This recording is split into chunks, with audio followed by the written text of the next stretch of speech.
Hello dear students. നമ്മളിപ്പോൾ കഴിഞ്ഞ ക്ലാസ്സിൽ നമ്മൾ നോക്കിയത് ടെൻഡർ പ്രൈസ് കാൽക്കുലേറ്റ് ചെയ്യാനാണ്. അതിൽ പെർസെൻറ്റേജ് ഓഫ് ഓവർഹെഡിൻ്റെ പെർസെൻറ്റേജ് വെച്ചിട്ട് കാൽക്കുലേറ്റ് ചെയ്യാനാണ് നമ്മൾ പഠിച്ചത്. ഇനി നമുക്ക് ഓവർഹെഡിൻ്റെ പെർസെൻറ്റേജിൻ്റെ കാര്യങ്ങളൊന്നും പറയില്ല.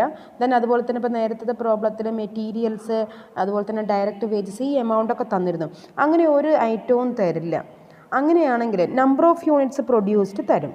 എത്ര യൂണിറ്റ് പ്രൊഡ്യൂസ് ചെയ്തു, മുമ്പ് എത്ര പ്രൊഡ്യൂസ് ചെയ്തു, ഇനി നമുക്ക് കൊട്ടേഷൻ എത്ര യൂണിറ്റിൻ്റെ ആണ്, ഇങ്ങനെയുള്ള കാര്യങ്ങൾ തന്നു കഴിഞ്ഞാൽ എങ്ങനെയാണ് നമ്മൾ ടെൻഡർ കോസ്റ്റ് ഷീറ്റ് പ്രിപ്പയർ ചെയ്യുന്നത് എന്നുള്ളതാണ്. That is calculation of tender price based on previous years cost per unit. മുമ്പത്തെ പീരീഡിലെ കോസ്റ്റ് പെർ യൂണിറ്റിൻ്റെ ബേസിലായിരിക്കും നമ്മൾ ടെൻഡർ പ്രൈസ് കാൽക്കുലേറ്റ് ചെയ്യാൻ പോകുന്നത്. അതെങ്ങനെയാണെന്ന് നമുക്ക് നോക്കാം. അപ്പോൾ അവിടെ in this case A detailed cost sheet is prepared for past period showing the per unit cost of various elements of cost. നമ്മൾ ചെയ്യേണ്ടത് ആദ്യം കഴിഞ്ഞ പീരീഡിൻ്റെ ഡീറ്റെയിൽഡ് കോസ്റ്റ് ഷീറ്റ് എന്ന് പറയുമ്പോൾ ടോട്ടൽ കോളം യൂണിറ്റ് കോളവും വേണം, ഒരു യൂണിറ്റിന് എത്ര എന്നുള്ളതും വേണം. എന്നിട്ട് നമ്മൾ കോസ്റ്റിൻ്റെ പ്രൈം കോസ്റ്റ്, ഫാക്ടറി കോസ്റ്റ്, അങ്ങനെ ടോട്ടൽ കോസ്റ്റ്, അങ്ങനെ വരെയൊക്കെയുള്ള ഡീറ്റെയിൽ ആയിട്ടുള്ള ഒരു കോസ്റ്റ് ഷീറ്റ് പ്രിപ്പയർ ചെയ്യുന്നു. ദെൻ കോസ്റ്റ് ഷീറ്റിന് ശേഷം പെർസെൻറ്റേജ് ഓഫ് പ്രോഫിറ്റും കാൽക്കുലേറ്റ് ചെയ്യുന്നു. കോസ്റ്റിൻ്റെ ബേസിൽ profit divide by cost into 100 ചെയ്തിട്ട് പ്രോഫിറ്റ് പെർസെൻറ്റേജ് കാണുന്നു.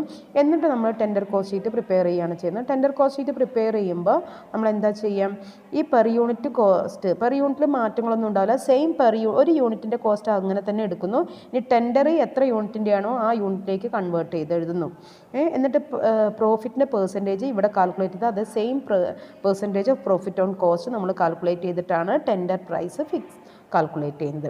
അപ്പോൾ എങ്ങനെയാണ് ഇത് ചെയ്യുക എന്നുള്ളത് നമുക്കൊരു എക്സാമ്പിളിലൂടെ നോക്കാം. ഒരു ക്വസ്റ്റ്യൻ ഇവിടെ തന്നിട്ടുണ്ട്. The following particulars relate to manufacture of calculators for the month of September 2018. Materials September 2018 details ആണ്. മെറ്റീരിയൽസ് ഫസ്റ്റ് സെപ്റ്റംബറിൽ 7500, 30th സെപ്റ്റംബറിൽ 5000. Then purchase of material 82,500, factory wages 70,000, indirect expenses 15,000, finished goods സെപ്റ്റംബറിൽ സ്റ്റാർട്ടിങ്ങിലെയും അവസാനത്തെയും തന്നിട്ടുണ്ട്. സ്റ്റാർട്ടിങ്ങിൽ ഒന്നുമില്ല, ക്ലോസിങ്ങിൽ 20,000, സെയിൽസ് 1,68,000. ഇത്രയും ഡീറ്റെയിൽസ് തന്നിട്ടുണ്ട്. The number of calculators manufactured during the month was 2,000. 2000 ആണ് കാൽക്കുലേറ്റർ മാനുഫാക്ചർ ചെയ്ത്. 2000 കാൽക്കുലേറ്ററിൻ്റെ ഡീറ്റെയിൽസ് ആണ് മുകളിൽ തന്നിരിക്കുന്നത്. The price is to be quoted for 400 calculators in order to realise the same percentage of profit. നമ്മൾ calculate ചെയ്യേണ്ടത് 400 കാൽക്കുലേറ്ററിന് എത്ര പ്രൈസ് കോട്ട് ചെയ്യുന്നുള്ളതാണ്. അതിൻ്റെ profit percentage same profit percentage തന്നെ കിട്ടത്തക്ക രീതിയിൽ 400 കാൽക്കുലേറ്ററിന് എത്ര പ്രൈസ് കോട്ട് ചെയ്യുന്നുള്ളതാണ് കാൽക്കുലേറ്റർ. അപ്പോൾ നമ്മൾ എങ്ങനെ ചെയ്യും നോക്കാം. അപ്പോൾ നമ്മൾ പറഞ്ഞു, ഈ ഒരു തന്ന ഇൻഫർമേഷൻ വെച്ചിട്ട് 2018 സെപ്റ്റംബറിൽ ഒരു ഡീറ്റെയിൽഡ് കോസ്റ്റ് ഷീറ്റാണ് നമ്മൾ ആദ്യം പ്രിപ്പയർ ചെയ്യാൻ പോകുന്നത്. 2018 ഡീറ്റെയിൽഡ് കോസ്റ്റ് ഷീറ്റ് പ്രിപ്പയർ ചെയ്യുന്നത് ഇങ്ങനെയാണ് പ്രിപ്പയർ ചെയ്യുന്നത്. Cost sheet for the month of September 2018, 2000 യൂണിറ്റിൻ്റെ. ദെൻ അതിൽ particulars total per unit column കൊടുക്കുക. അതിൽ നമ്മൾ ഓരോ ഐറ്റവും എഴുതുക. പെർ യൂണിറ്റ് കോളം ഫില്ല് ചെയ്യേണ്ടത് ഡയറക്റ്റ് മെറ്റീരിയൽ മുതൽ മതി. അതിൽ ടോട്ടൽ കോസ്റ്റ് വരേക്കുള്ള പെർ യൂണിറ്റ് കോളം ഫില്ല് ചെയ്താൽ മതി. Opening stock, purchase, closing stock, സ്റ്റോക്കിൻ്റെ ഒന്നും നമ്മൾ ഇതിൻ്റെ പെർ യൂണിറ്റ് കോളത്തിൻ്റെ ആവശ്യമില്ല. അപ്പോൾ ഇവിടെ പക്ഷേ ടോട്ടൽ കോളത്തിലെല്ലാം വേണം, എന്നാലേ എമൗണ്ട് കറക്റ്റ് ആവുള്ളൂ. ആദ്യം ഓപ്പണിംഗ് സ്റ്റോക്ക് ഓഫ് മെറ്റീരിയൽ എഴുതി 7500.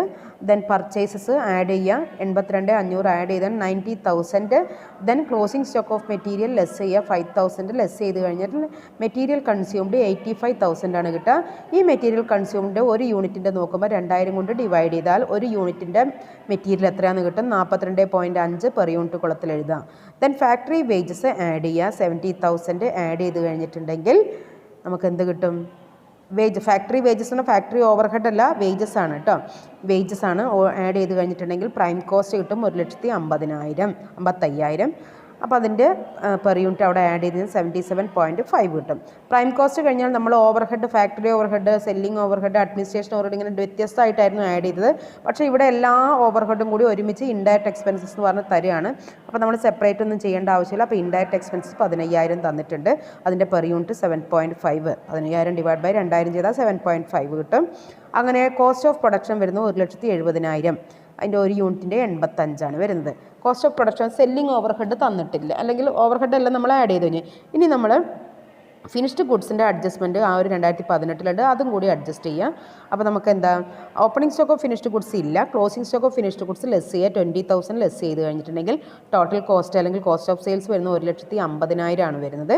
ഈ 1,50,000 കോസ്റ്റ് വരുന്ന ഉൽപ്പന്നം സെയിൽ ചെയ്തിട്ടുള്ളത് 1,68,000 നമ്മളോട് പറഞ്ഞിട്ടുണ്ട്.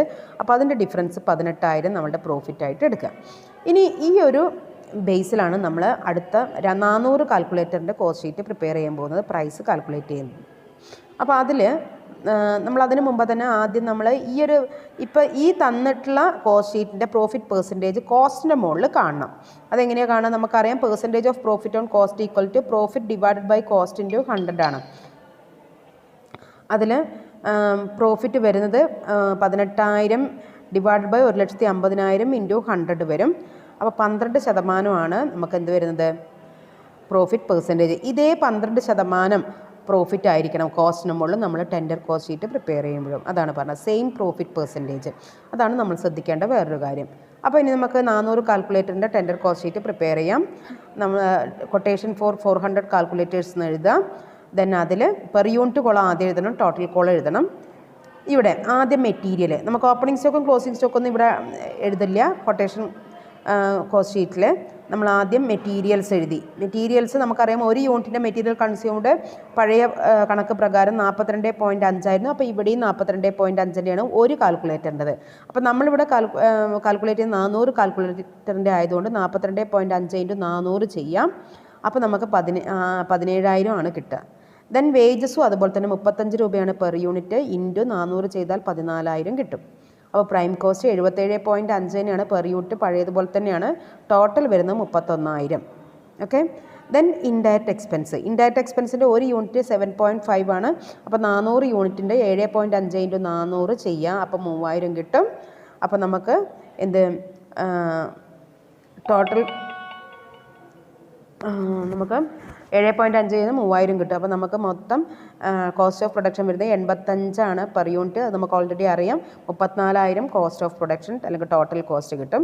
ദെൻ പ്രോഫിറ്റ് ആഡ് ചെയ്യുക. 12% പ്രോഫിറ്റ്. കോസ്റ്റിൻ്റെ 12%. 34,000-ൻ്റെ 12% ചെയ്ത് കഴിഞ്ഞിട്ടുണ്ടെങ്കിൽ 4,080 വരുന്നത്. 4,080 അത് ഒരു യൂണിറ്റിൻ്റെ കാണാൻ 400 കൊണ്ട് ഡിവൈഡ് ചെയ്യുക. 400 കൊണ്ട് ഡിവൈഡ് ചെയ്താൽ 10.2 കിട്ടും. ദെൻ നമ്മളിത് പ്രോഫിറ്റ് ആഡ് ചെയ്ത് കഴിഞ്ഞിട്ടുണ്ടെങ്കിൽ സെല്ലിംഗ് പ്രൈസ് വരുന്നത് 95.2, ടോട്ടൽ വരുന്നത് 38,080 രൂപ. 400 കാൽക്കുലേറ്ററിനാണ് കൊട്ടേഷൻ പ്രൈസ്. ഇങ്ങനെയാണ് യൂണിറ്റ് പ്രൈസ് വെച്ചിട്ട് നമ്മളെന്താണ് കൊട്ടേഷൻ പ്രൈസ് കാൽക്കുലേറ്റ് ചെയ്യുന്നത്. ഇവിടെ മെറ്റീരിയൽ, വേജസ് ഇങ്ങനെയൊക്കെയുള്ള കാര്യങ്ങളോ പെർസെൻറ്റേജ് ഓഫ് ഓവർ ഹെഡ് അതിൻ്റെ ഡീറ്റെയിൽസ് അങ്ങനെയുള്ള കാര്യങ്ങളൊന്നും തരില്ല, യൂണിറ്റ്സ് തരും. ഇവിടെ ഇങ്ങനെയുള്ള പ്രോബ്ലത്തിൻ്റെ പ്രത്യേകത എന്താണെന്ന് വെച്ചിട്ടുണ്ടെങ്കിൽ നമ്പർ ഓഫ് യൂണിറ്റ്സ് അത് പ്രീവിയസ് ഇയറിലും തരും, കറണ്ട് ഇയറിൽ എത്രയാണ് കൊട്ടേഷൻ അങ്ങനെയുള്ളതും തരും. യൂണിറ്റ്സ് തന്നു കഴിഞ്ഞിട്ടുണ്ടെങ്കിൽ ഈ രീതിയിൽ നമുക്ക് കൊട്ടേഷൻ പ്രൈസ് കാൽക്കുലേറ്റ് ചെയ്യാം. ഓക്കെ. ഇത് നിങ്ങൾ കൃത്യമായിട്ട് നോട്ടിലേക്ക് എഴുതിയിട്ട് വെക്കുക കേട്ടോ. ഓക്കെ.